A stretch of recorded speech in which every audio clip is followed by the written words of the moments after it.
So நான் எப்போ வீட்டுக்கு போனாலும் என்னுடைய தங்கச்சிகளுடைய அன்புக்கு வந்து பஞ்சமே இருக்காதுங்க. ஸோ அவங்க வந்து சமைச்சு விளையாடுவாங்க. ஸோ அந்த சமயத்தில் நான் அங்கன போயிட்டேன்னு சொன்னால், அதை வந்து நான் சாப்பிட்டு பார்த்து நல்லா இருக்குது அப்படின்னு சொன்னா தான் விடுவாங்க. ஸோ அதுவரைக்கும் என்னை விட மாட்டாங்க. ஸோ அதே மாதிரி இன்றைக்கும் என்னைய பிடிச்சிட்டாங்க. ஸோ அண்ணா நீங்கள் சாப்பிட்டே தான் ஆகணும் அப்படின்னு சொல்லி. ஸோ என்ன தான் செஞ்சுருக்காங்க அப்படின்னு சொல்லி பார்க்கலாம் வாங்க. என்ன டிஷ் கொண்டு வந்திருக்கீங்க நீ? இந்த டிஷ் வந்து வா உங்களுக்கு டிஷ் நாங்கலாம் ஓனா செஞ்ச டிஷ் இது வந்து. ஸோ இன்றைக்கி பாருங்கள் நம்மளுடைய அன்பான பபாஸ் குட்டீஸ் இன்றைக்கி வந்து ஒரு டிஷ் செஞ்சு கொடுக்க போகிறாங்க. என்ன செய்கிறாங்கன்னு சொல்லி இப்போ கேளு. நாங்கள் வந்து இன்னைக்கு வந்து இவங்க 2 பேருக்காக ஒரு ஸ்பெஷல் டிஷ் வந்துருக்கு, ஐஸ்கிரீம். இவங்க 2 பேருமே ஒரே டிஷ்ஷே அது சாப்பிட்டாகணும். அடுத்து ஜூஸ் செஞ்சு போகிறோம். அண்ணாக்காகவும் அவங்க அப்பாக்காகவும் இதை செஞ்சோம். அவர்கிட்ட அப்பா அவர் அப்பா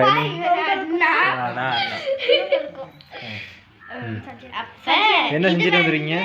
இது வந்து பேர் வந்து ஃப்ரூட்ஸ் அல்வா. அது வந்து எப்படி வேணாலும் நமக்கு ஃப்ரூட்ஸ் அல்வா மட்டும் செஞ்சோம். பனானா போட்டோம், அதுக்கப்புறம் பெங்கோ போட்டோம், கொஞ்சம் பால், யோகர்ட், அப்புறம் என்னது சுகர், அந்த இந்த நாட்டு சுகராக சொல்லுவாங்களே ஆமாம்மா, அந்த சுகரும் கலரிங்கும் தண்ணி கொஞ்சம். ஸோ நமக்காக கொண்டுட்டு வந்திருக்காங்க செஞ்சு ஒரு டிஷ் ஒன்று. எப்படி இருக்குன்னு பார்க்கலாம். இந்த டிஷ் கொஞ்சம் கலர்ஃபுல்லாக இருக்கும். எங்க அன்பாக செஞ்சுக்கிட்டு வந்திருக்காங்க 2 பேரும். எங்க எடுங்க இந்த பாருங்க.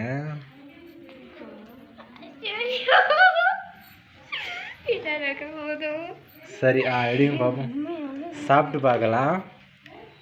அப்பா கொடுங்க பெஸ்ட்.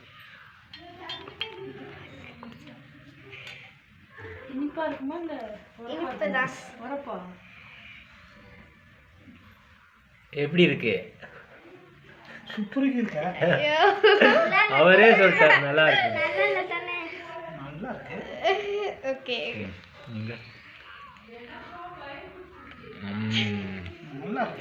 எல்லாத்துக்கும் கொடுத்துருப்பாங்க. இல்ல இது எங்களுக்கு நல்லா இல்லாத வட்டா நல்ல டேஸ்டா இருக்கு. 2 டிஷ் இருக்கு. ஐஸ்கிரீமும் ஜூஸும். பரிச்சில அடிச்சிட்டு வந்திருக்கோம். இன்னும் எல்லாமே சாப்பிடணுமா? இப்ப எங்களுக்காக செஞ்சு தரீங்களா? உங்களுக்காக இப்ப செஞ்சோம். வீட்ல எல்லாத்தையும் இழுத்து போட்டு எல்லாத்தையும் போட்டி செஞ்சுட்டு வந்திருக்கீங்க. அங்க வச்சுட்டா வந்தோம். இப்ப எல்லா பாய்ஸ்லாம் இந்த வேட்டி எடுத்து கட்டுற மாதிரி கட்டிட்டு எல்லாம் கீழே கழிச்சு எல்லாம் செஞ்சோம். அப்போ வேறு டேஸ்ட்.